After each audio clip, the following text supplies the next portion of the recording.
Witnesses are nice, they are polite, they are friendly, they are approachable, they smile and dress well, and they don't swear. And within their normal loops of going to the Kingdom Hall and going out in service, other normal interactions, this is the case. They have answers in the form of a flow chart. And when that fails them, there's the soft retreat of, I have some research to do. You seem to have done a lot on this topic, and I'll have to get back to you. And that usually means that that person will never see them again. I did the same thing when I was out in service.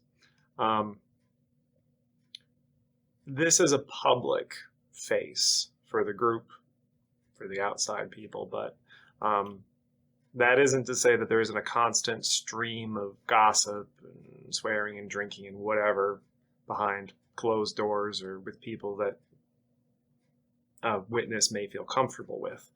Found out recently that there is a weed dealer that exclusively sells to witnesses and ex-witnesses, so it's pretty funny.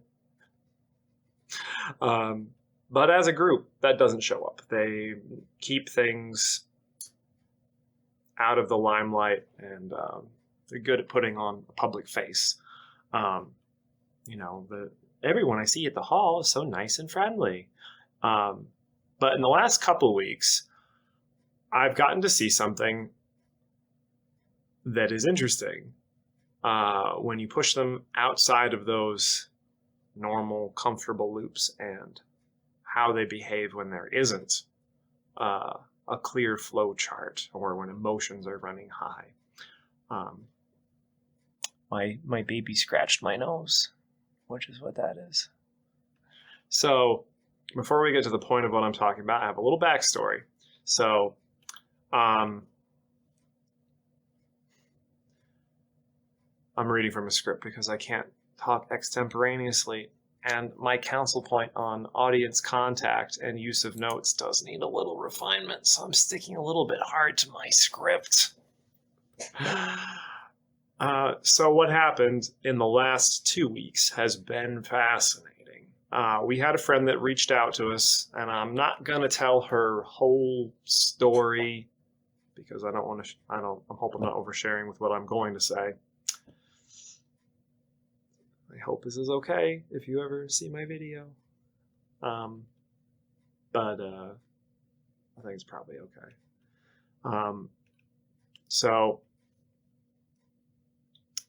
There's a family that went to a hall near us that had 3 great kids. They're super smart, talented. At one point, the 3 of them were having a debate amongst themselves about which Star Trek series was the best. And so they're debating their favorites. So one was The Next Generation because they liked Picard because he's the best captain, and they liked the more about being a captain and the Prime Directive. The youngest liked the original series because of the social commentary. And the middle one liked Deep Space Nine for space politics. They said it was more different. It stood out as different amongst the series. I just sat there and was like, these kids are so nerdy. It's great. I love it. But they're great. And at the time, I thought to myself, I really want to know the secret of parenting here. What did their parents do to make such cool kids? If I was their parent, I'd be proud as hell of them. And we will find out the secret in just a little bit. So the pandemic hits, and about the same time, a little before the pandemic, is I wake up in November 2019. And so I'm distancing myself from basically every witness because I don't have a poker face and I can't handle it. And silver lining of a pandemic is it's really easy to not have to talk to people. So 2 weeks ago, my wife gets a message from our friend, the oldest of the 3 kids. And she had heard her mom talking on the phone and being told that we are apostates now and being warned to stay away from us, and if they talk to us, to not respond because we're scary apostates. So she messaged us immediately after hearing this and wanted to talk. She'd been doubting for years and suppressing it, and had talked to her. We'll call her D, so that I didn't just use pronouns. D had talked to her parents about not believing, and so the solution to that was to be less than nice about it, and just 2 Bible studies a week, and got a sneeze for me, which obviously is not working. So we talked with her, collectively cried a bit over our shared trauma, and told her if she ever needed help that we would do whatever we could, anything we can do. So 2 days after that, she says, I need to get out of the house. And I said, okay, I'll be there in 30 minutes. So Dee's backstory, as much, I hope I'm not oversharing. So the smart, really talented girl has been dying inside and suicidal thoughts since probably 16. Being a witness is hard, next to impossible for some people. I didn't realize how depressed I was for years. I just thought that was normal baseline being human. Nope, it's because you're in a doomsday cult that makes you constantly anxious and guilty and depressed, and it's awful. It's fucking awful. But being LGBTQ plus is a whole deeper circle of hell. It's great. So she had been convinced. She told us that she was certain that she wouldn't survive through 2020 because she couldn't handle it. And she said after that first time talking to us that it was the first time in a long time that she felt like she might make it. And that she saw a future. So her parents had threatened to kick her out before this because she talked about her her doubts and problems with the religion. Being a woman, being female as a witness is already rough as a second-class citizen.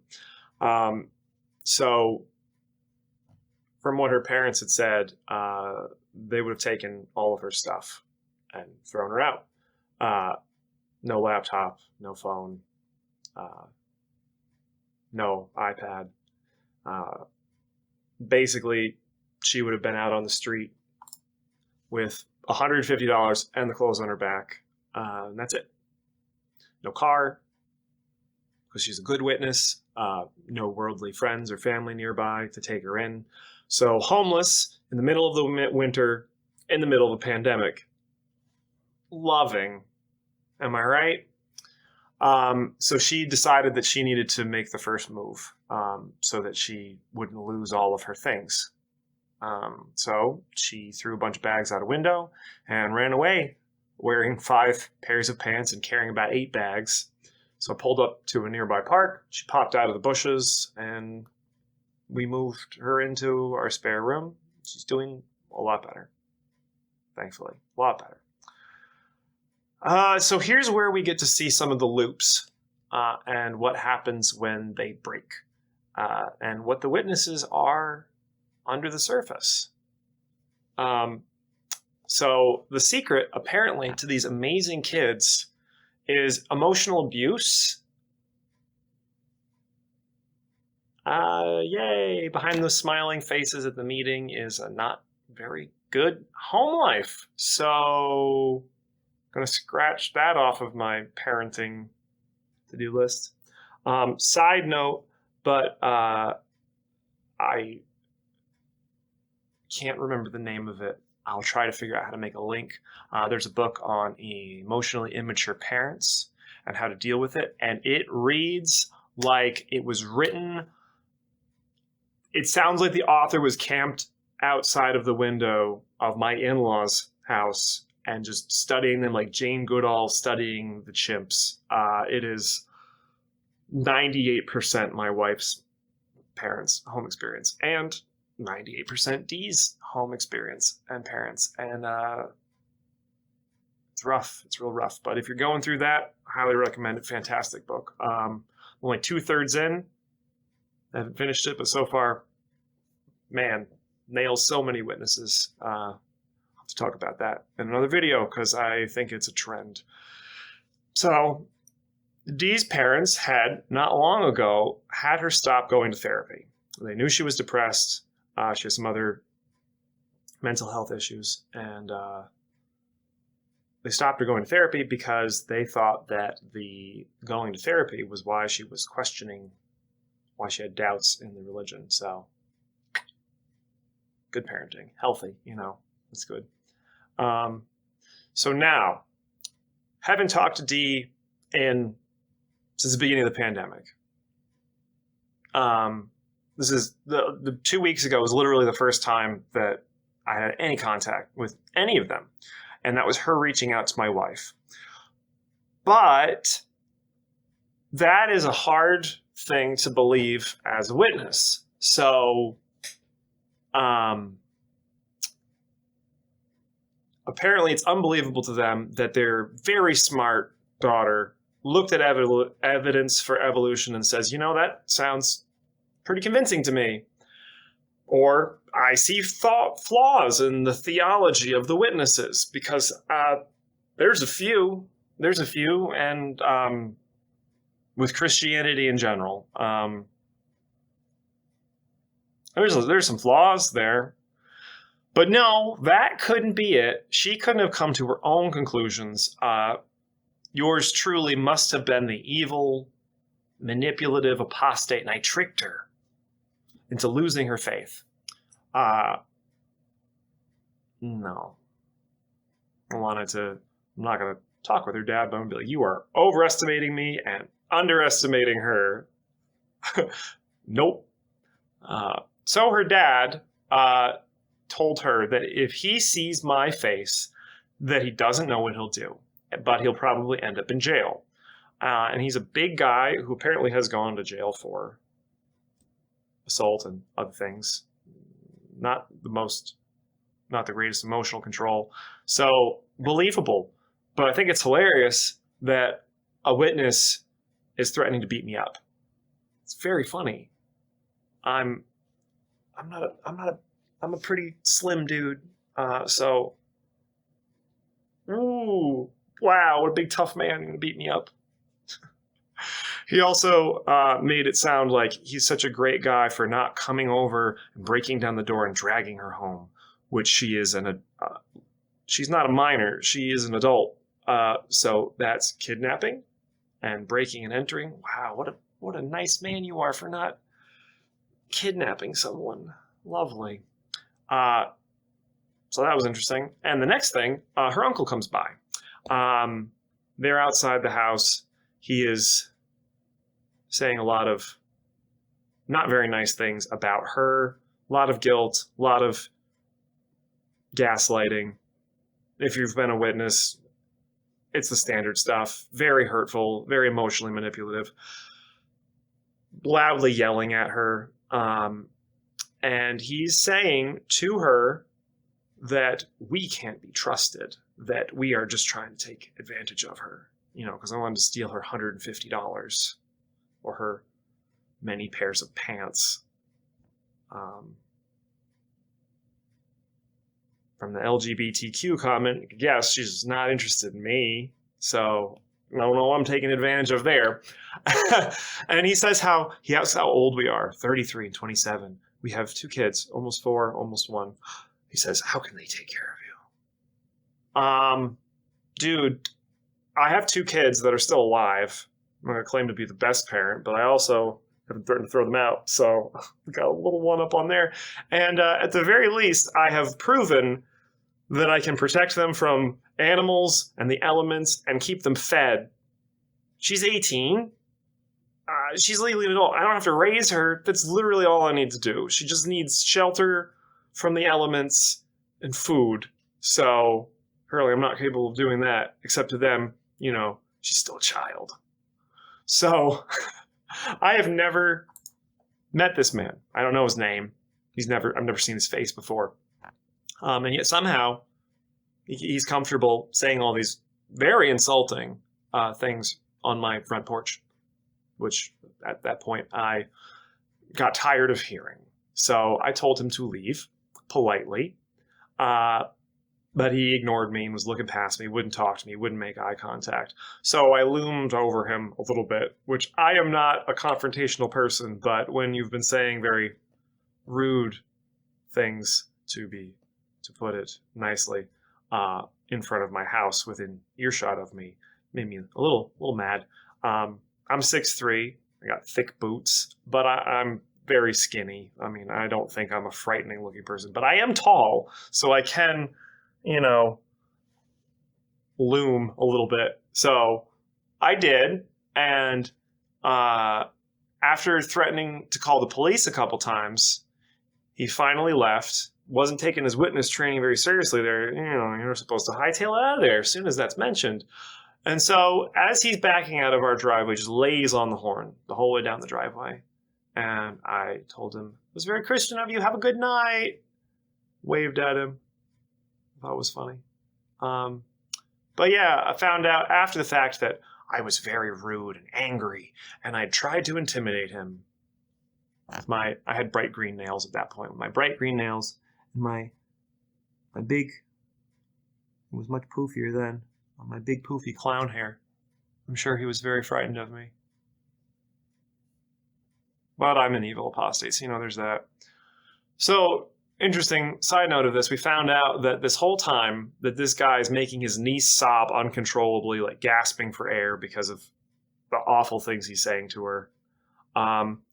He has Dee's grandmother on the phone in his pocket so the grandmother can listen into the conversation, which is, I'm sure you would all agree, normal behavior. It's not weird or culty or gross to do that at all.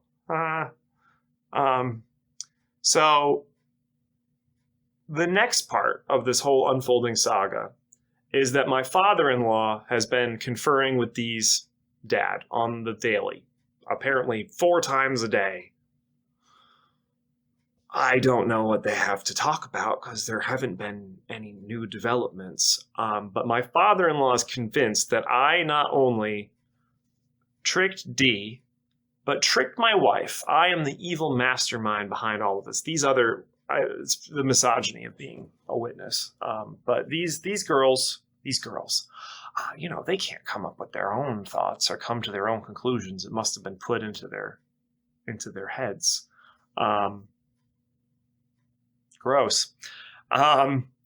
They need someone to blame. I understand. They don't want to admit it. But my father-in-law is saying that I am just repeating apostate lies that I read on Reddit, and that it couldn't have been Dee that did her own research. No, what she said was too similar to the things that I had said to my father-in-law when we explained that we no longer believed. It's too similar, so it must have come from me.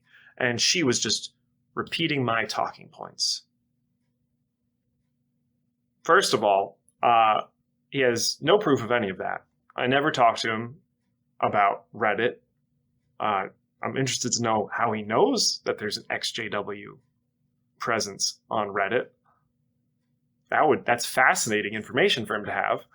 I never talked to him about anything apostate because I was trying to keep it strictly from Watchtower Online Library and scholarly sources. There's plenty of information there without going into anything extra. So he's either knowingly lying or he's making assumptions and presenting them as fact. He's not the smartest man. So probably he's just convinced himself. But it's certainly slander because he has no proof. He has not even any proof, but like there's no basis for any of this. And he's been calling people, how Dee found out, he's been calling people in the surrounding halls to warn them about myself and my wife that no one should talk to us, and that we're apostates and dangerous now. So my wife finds out that her father is going around slandering us, slandering her husband, trying to sabotage friendships and relationships. No one's talking to us, but I mean, it doesn't make it hurt any less. And it really, really hurts her. I can't accurately convey how much it's hurt her or how big of an impact this has had on her. It's very bad. Through all of this, though, we are not yet, for whatever reason, disfellowshipped or disassociated. So technically, we're still on the books as witnesses. So technically, all of these people have been slandering me and my wife, which is something that you can be disfellowshipped for as a witness. And it's tempting to report this to the elders, which nothing's going to come of it, I know, but it's funny. I think it'd be funny. I have something to report to you, elders, that we've been slandered. These baseless accusations, and I demand that you look into it. But this whole thing has been fascinating because that loving, kind, forgiving, Christ-like attitude, it's gone like that. When they're pushed, when emotions are high, there's yelling and name-calling and threats of violence and lying, and none of this is, I mean, this is human behavior, but this is not the kind of behavior. Well, ran out of space on my phone, and then I recorded more again, and then my phone didn't save it, so that's annoying. So I don't even remember what I said. ADHD brain. Anyway, it's been interesting seeing the mask come off. I've talked to several people that I know that have woken up in the past couple of years, friends in real life, and I've asked them before, without telling them about my own feelings, just ask them like, how do you feel since waking up? How do you feel since leaving? And some of them are still PMO, physically and mentally out. Some of them are out completely. And it's pretty universal. Like this isn't just me. This isn't just an isolated thing, but it is a common trend. This is a byproduct of being in the Jehovah's Witness cult, is that they have never felt better, happier, hopeful for the future, curious, felt better about themselves, just happier in general, enjoying life, like more empathetic, more connected, more caring about the world and in general. It's incredible. And I have felt the same exact way. Like, I can confidently say that even during a pandemic, even when I was a little worried that the United States is going to slide into fascism, when things are looking real hairy, even worried about money, even going through the process of telling my parents and my in-laws that we don't believe anymore, the turmoil of losing people, of receiving awful, hurtful letters from family members, even losing all my friends.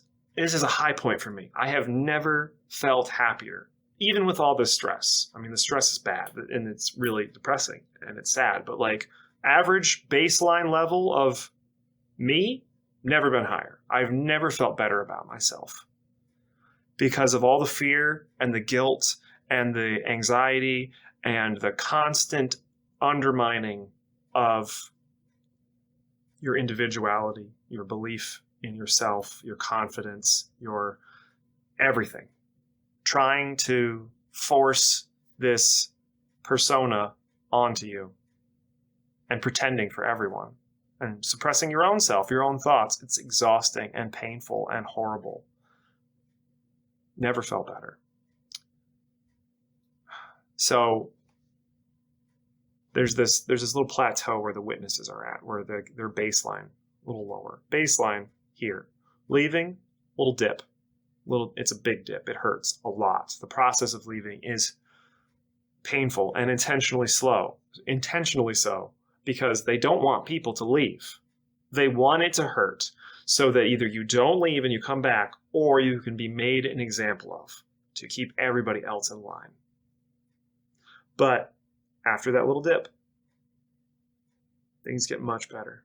It's absolutely been worth it. I would go back and do it again in a heartbeat. No regrets. I would do it faster, sooner. I would be more vocal. It's absolutely worth it. It's not selfish at all. We had this conversation with Dee about her being upset that she'd hurt her friends and her family. And like, if your friends and family truly love you and care about you, they would not want you to feel this way. I would never ask anyone I cared about to suffer for me so that I didn't feel discomfort, so that I wasn't made uncomfortable or upset. I would never do that. It's awful. You would not do that to someone you care about. I would not make them pretend to be a completely different person under pain of shunning. One of the things they talked about in the Immature Parents book, they actually do talk about shunning and ostracism and how it is one of the most painful things that can be done in human society. It's one of the harshest punishments. It's why solitary confinement is so awful. It's physically and emotionally and mentally terrible for you. And that's the weapon that they use against you to keep you in line. And when the witnesses are pushed, you get to see all of that pain and anger and hurt that's hidden under the surface. That, nice to see you again, brother, drops away. Still the cult behavior, but now you get to see the emotions that are running under the surface, which is not to excuse their behavior in any way. But it makes sense. It's understandable. But this smart, talented person, bright future ahead of her, was depressed to the point of giving up on life because of who she is. And not being able to talk to her parents or her brothers or her friends because of that fear of rejection. The real fear, not delusional fear, but the real, actual fear that if you opened up and said why you were hurting so much, if you actually were vulnerable to the people who are supposed to be there for you no matter what, that they would turn on you, that they would reject you, that they would cut you out of their lives. She was right to fear those things. She was, because that's exactly what happened. It's just awful that over the dumbest things, the dumbest, most inconsequential things, cause this much pain and heartbreak and drama. But happy note on the end. Fuck this cult. Fuck you guys. Fuck Watchtower. It's awful. But positive note is she's doing better. My wife is doing better. I'm doing better. I am happy and enjoying life and appreciating the people that I have in it and life. And, it's great. It's worth it. It's absolutely worth it. Go paint your nails. It's fun. I feel cute. dye a little patch in your beard, which didn't come out very well. But tried a little blue hair dye there in my vitiligo spot, and a little bit. Maybe I'll be braver in the future and do my hair. I don't know. But life is great. Life is wonderful outside of the cult.